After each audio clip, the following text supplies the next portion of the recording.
Hare Krishna everyone, splash of colourful লাইফে তোমাদের প্রত্যেককে ওয়েলকাম। আমি তোমাদের বলেছিলাম যে আম পাড়ার একটা ভিডিও আমি পোস্ট করব, কিন্তু সেটা পোস্ট করা হয়ে ওঠেনি। আর এখন যখন আমি ভিডিওটি বানাচ্ছি তখন কিন্তু আমার গলার অবস্থা খুবই খারাপ। তা সত্ত্বেও ভাবলাম তোমাদের সঙ্গে ভিডিওটা শেয়ার করেই দিই, যেহেতু বাদ বাকি কিছু কাজ করতে পারছি না, এখন শুধু বসে বসে রেস্ট নিচ্ছি, তাই ভিডিওগুলো বানিয়ে নিচ্ছি। ফলগুলো যখন গাছের কাছে ঝুলতে থাকে তখন সত্যি সবার দেখেই মনে হবে এটা যে হাত থেকে তুলে তুলে নিলে কতই না ভালো হয়, কিন্তু এই হাত দিয়ে ফল তুলতে গিয়ে মানে আম তুলতে গিয়ে আমি ঘটিয়ে নিয়েছিলাম একটা বিপদ। আমি যখন এইভাবে আমগুলোকে তুলছিল তার অপোজিট সাইডে আমি দাঁড়িয়েছিলাম, তার ফলে আমের ক্ষীর পড়ে যায় আমার চোখে এবং চোখ প্রচণ্ড জ্বালা করতে থাকে। তারপর আমি জলের ঝাপটা দিই, তারপরে আমার চোখের জ্বলন একটু কমে যায়। যে আমগুলোকে হাত দিয়ে তুলেছিলাম সেগুলো তো ভালোই, কিন্তু যেগুলো উপর থেকে আংশি দিয়ে পারছিলাম সেগুলো কিন্তু ফেটে গেছিলো একটা দুটো। দেখো আমের সাইজটা দেখো একবার, কত বড়, হাতের সম্মান। কিন্তু সব আমগুলোকে এইভাবে গ্রোথ হয়নি, কিছুগুলোর বড় বড় হয়েছে, কিছুগুলো ছোটও হয়েছে। আমগুলো টুকরি থেকে বালতিতে পুড়ছি, কারণ টুকরিতে যদি নিয়ে যাওয়া যায় তাহলে টুকরিটা কিন্তু ভেঙে যাবে। তাই আমগুলো পুরো বালতিতে নিয়ে এবার আমি এই আমগুলোকে ধুতে নিয়ে যাব। যদিও আমি এই আমগুলো ধোবো না, কারণ আমের ক্ষীর আমার হাতের লাগলে হাতে ফসকা হয়ে যায়, তাই আমি আমের ক্ষীরের সঙ্গে কিছু করি না। মিমি আমগুলোকে ভালোভাবে ধুবে, তার জন্য আমি আমগুলোকে জলের কাছে নিয়ে গিয়ে রেখে দিচ্ছি। আম তুলতে গিয়ে মিমির হাতের অবস্থাটা একবার দেখো, ক্ষীর লেগে একদম একাকার কালো হয়ে গেছে পুরো। অ্যাকচুয়ালি আম তুলে এই ধরনের হাতটি হয়নি, আমের সঙ্গে আমরা তুলেছিলাম চিকু, তার জন্য হাতের অবস্থা এই ধরনের হয়ে গেছিল। হাত দুটো দেখে মনে হচ্ছে যেন প্রকৃতি ঠিক মেহেন্দি পরিয়ে দিয়েছে হাতে। আর এই দেখো মিমি কিন্তু এবারে আমগুলোকে ধুয়ে নিচ্ছে ভালোভাবে। ধুয়ে আবার রোদেও দিতে হবে এদেরকে, কারণ শুকোতে হবে, না হলে তো কোনো আচারও হবে না, কিছুই হবে না। জল থাকলে তো সেটা খারাপ হয়ে যাবে, কিন্তু আমের গায়ে পুরো ক্ষীর লেগে থাকায় সেগুলোকে ধোয়াটাও ইম্পর্ট্যান্ট। মুছে মুছে কিছুই হবে না। দেখো জলটা কিন্তু হালকা কেমন অল্প ফেনা ফেনা হয়ে যাচ্ছে, কারণ এর গায়ে আছে প্রচণ্ড ক্ষীর। তাই আমি যদি এভাবে হাতগুলোকে ডোবাই তাহলে আমার হাতের আঁচ তো আর থাকবে না কিছুই, পুরো হাতটার ব্যান্ড বেজে যাবে। তাই আমি আমের ক্ষীরের থেকে 2 কোষ দূরে থাকি। এই দেখো আমগুলোকে এবারে খাটের ওপরে দিয়ে শুকিয়ে নিচ্ছি। আম তোলার পরে আমরা তুলেছিলাম চিকু, কারণ প্রতিবেশীরাকে দান করতে হবে তার জন্য।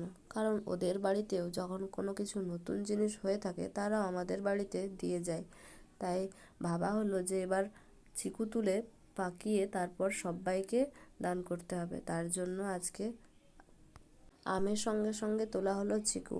দেখো চিকুরও কত আঠা আছে, আর চিকু তুলতে গিয়ে অর্ধেকের বেশি চিকু পড়ে গেছিলো পুকুরে, তাই পুকুরে আমায় নামতে হয়েছিল। দেখো পুকুরে আমাকে নামতে হচ্ছে, আর পুকুরে একদম ঘাসে ভর্তি। যদি আমাদের ছাগল বা গরু থাকতো তাহলে ভালোই হতো, পুকুরটা পরিষ্কার থাকতো।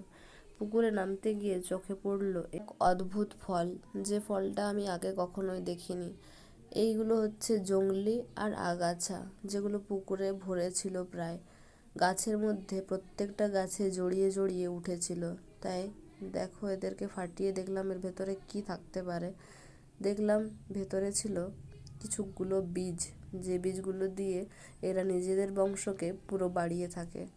তাই যতগুলো ফল ছিল ভাবলাম সব ফলগুলোকে নষ্ট করে দেওয়া যাক, না হলে এভাবে বংশ বিস্তার করলে আমাদের আম গাছ, চিকু গাছ আর লিচু গাছ কিছুই থাকবে না। সব গাছে এরা নিজেদের বংশ বিস্তার করিয়ে দেবে।